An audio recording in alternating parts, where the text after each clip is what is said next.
Anita Sarkeesian has been a thorn in everyone's side forever. She's a person that has had direct impact on certain games. Neil Cuckman, for instance, he was heavily inspired by Anita Sarkeesian. There was other games she got involved in. They went out and seeked her counsel for certain games, and she basically hates men, and she thinks that women should dominate gaming, and her entire brand was built around that, and it's failed today. Feminist Frequency is Anita Sarkeesian's little baby. Gamergate was basically this movement from a lot of people that saw what was happening in games journalism and the insidious nature of people who were covering games, sometimes sleeping with people whose games they were Get good reviewing, reviews, yes. and really how this kind of infiltrated the entire thing. To go along with the fact that a lot of these people who were developing these games were trying to push all of their identity politics. Feminist Frequency really gained traction for their tropes versus women in gaming, right? And it was this whole series that would talk about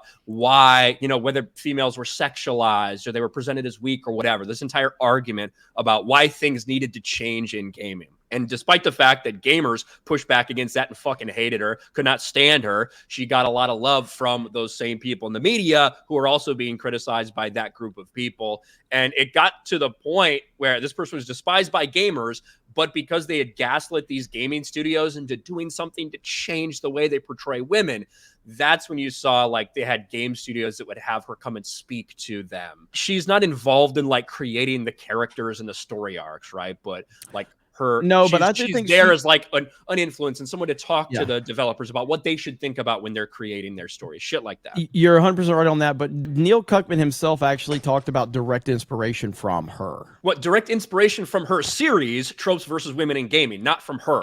That's what I'm talking about. Okay. Like, I was under the impression that he met directly with her. I do think she came to Naughty Dog at one point, but the thing that Neil Cuckman's talking about in that whole panel that he was presentation doing, that he gives, he's pulling up specific examples from some of the videos from Feminist Frequency. Okay. So I haven't read the details of the shutting down of Feminist Frequency, but with all the support and the backing that she's received over the years, is it because they're basically bankrupt? Like, what is the official reasoning for why they're shutting it down? Have they given those details yet? Has anybody heard? It's been dying for a long time. I have no idea exactly the details that they gave, but it was Feminist Frequency in a large way was crowdfunded, and there's been a lot of reports that they mismanaged some of that money as well. That got out there probably 2 years ago or something like that. And they haven't delivered on some of the things they promised to with that crowdfunding. So who knows, maybe they're just figuring get all that done. Just freaking say goodbye to the company so I don't have to deal with those promises anymore.